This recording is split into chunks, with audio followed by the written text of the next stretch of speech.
종교개혁 시대는 어떤 면에서는 구원론, 그러니까 어떻게 하면 우리가 하나님 앞에서 각 개인이 구원을 받을 수 있느냐에 대해서 그런 주제에서 전면적인 어떤 논의와 개혁이 일어난 시대이기도 하지만 다른 면에서는 그러니까 교회론, 그러니까 그리스도의 몸인 하나님의 교회는 어떤 모습이어야 되느냐에 대한 질문, 그것에 대한 불씨도 엄청 타오른 그런 시기이기도 합니다. 교회론, 그러니까 이제 교회에 대한 교리들, 그러니까 교회에 대해서 성경이 말하는 그런 교리들이 이제 논의가 되었을 때, 당시에 이제 많이 대두되었던 문제 중에 하나가 교회와 국가의 관계예요.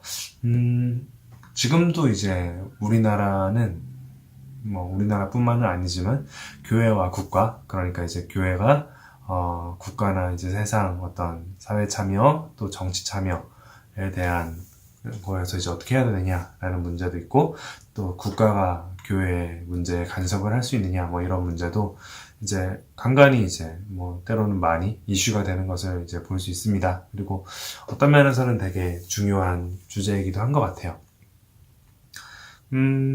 사실 그런데 지금 이 시대는 어떻게 보면은 우리가 기독교 국가라는 게 이제 강력하게 있고, 그 안에서 그 나라에 있는 사람들은 다 교회를 다녀야 되고 그런 국가가 이제 대부분 있는 게 아니잖아요. 그렇지 않은 세상이기 때문에 사실 좀 다르지만 당시 이제 종교개혁이 일어날 때 시대는 좀 달랐어요. 그러니까 서방 기독교 국가는 말 그대로 이제 기독교 국가이기 때문에 교회와 국가의 관계가 굉장히 이제 밀접한 그런 관련이 있는 그런 시대였기 때문에 사실은 우리보다 더, 지금 시대보다 더 큰 어떤 이슈였다고 볼 수 있어요. 그러니까 종교개혁은 어떤 면에서는 당시 이제 세속 국가, 그리고 그 국가의 지도자들과 무관하게 이루어진 것이 전혀 아니다라는 것을 우리가 이제 알 필요가 있습니다. 그래서 종교개혁은 이제 지역별로 이제 종교개혁이 이루어진 것들을 보면 왕이든 제후들이든 귀족들이든 또는 어떤 도시의 시의회들이든 실질적인 힘을 가진 어떤 지도자들이 종교개혁자들을 지지해 줬기 때문에 어떤 면에서는 종교개혁이 이제 이루어질 수 있었다라고 볼 수가 있어요. 그래서 이번 에피소드에서는 각 지역의 종교개혁 중에서 특히 이제 잉글랜드와 스코틀랜드의 종교개혁의 차이를 비교해 보려고 합니다. 이게 또 재밌고 또 유익한 부분일 것 같아요. 특히 이제 인접한 또 한 섬 안에 있는 두 개의 이제 국가이기 때문에 서로 다르게 이제 종교개혁이 이루어지면서도 동시에 서로 영향을 줬거든요.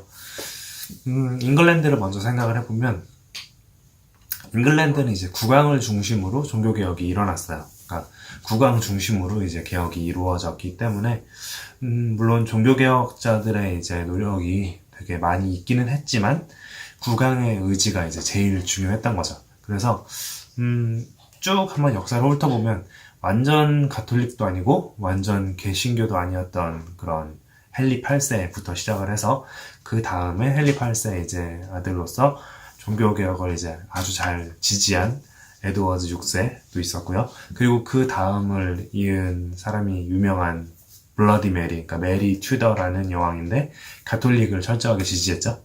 그래서 종교개혁을 철저하게 이제 박해합니다, 개혁자들을. 그리고 그렇게 넘어갔다가 다시 또 개신교를 지지하는 이제 엘리자베스 1세. 물론 이제 개신교를 지지하긴 하지만 되게 온건하게, 그러니까 좋은 말로 하면 온건하게고 다른 말로 하면 되게 적당하게 종교개혁을 이제 하기를 원했던 엘리자베스 1세까지 어떤 왕이 이제 왕이냐에 따라서, 어떤 왕이 다스리냐에 따라서 그 잉글랜드 나라의 이제 교회의 어떤 방향성이 확 바뀌는 것을 이제 볼 수 있습니다. 그리고 이제 교회 수장도 당연히 이제 국왕이죠, 잉글랜드에서는.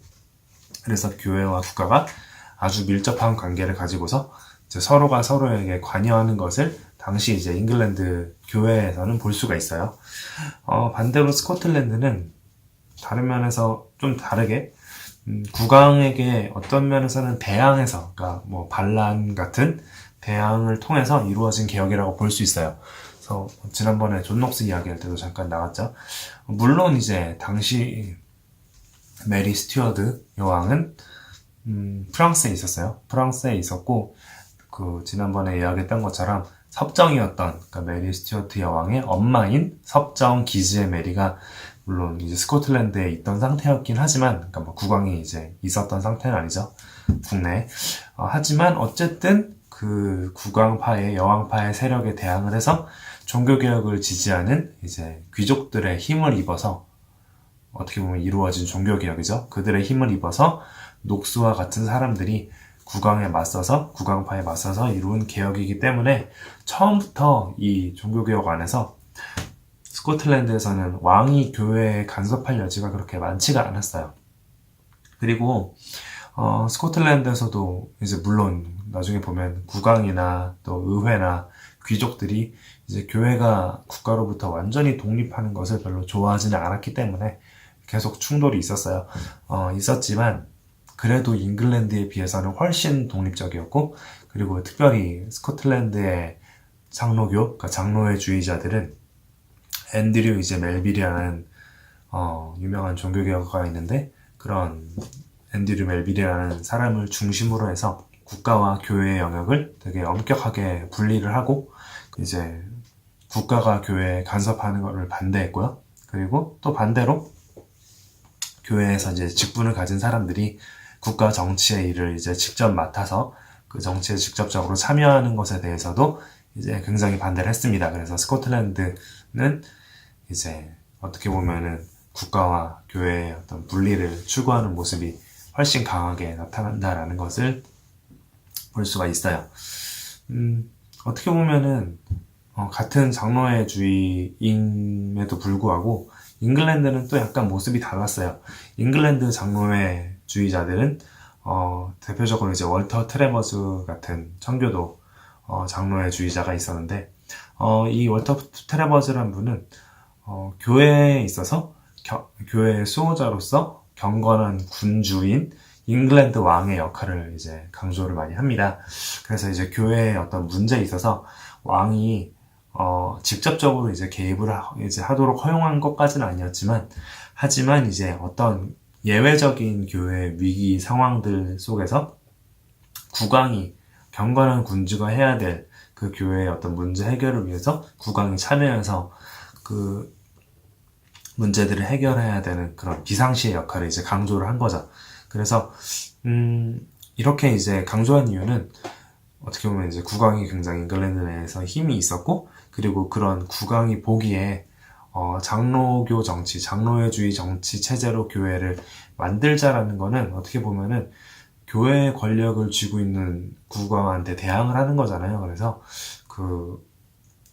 이제 장로회주의 안에서도 이제 잉글랜드 국왕이 해야 될 역할이 있다. 교회에서 국왕이 비상시에 해야 될 역할이 있다라는 거를 강조를 하는 것을 통해서 장로교 정치 체제가 잉글랜드 국왕한테 그렇게 나쁜 것은 아니다. 그러니까 국왕의 어떤 통치에 절대적으로 반항하려는 게 아니라 교회와 국가의 이제 관계를 어느 정도 구분을 해놓긴 하지만 국왕에 대한 반항이 아니라 국왕의 역할을 이제 분명히 이제 인정을 하고 존중을 하고 그리고 필요로 한다라는 것을 이제 강조하면서 어떻게 보면은 그래서 이제 이 장로교 정치 체제로 가자 이게 성경적이다 이런 걸 이제 말하려고 이제 어떻게 보면 이런 것들을 강조했다라는 걸 볼 수 있어요. 그래서 똑같은 장로회주의를 추구하긴 하지만 잉글랜드와 이제 스코틀랜드에서 이렇게 차이를 보이는 게 어떻게 보면은 재미있죠. 그리고 이거는 두 나라의 어떤 종교개혁의 차이를 반영하는 것이기도 합니다. 그래서 잉글랜드는 그렇게 국왕을 중심으로 하는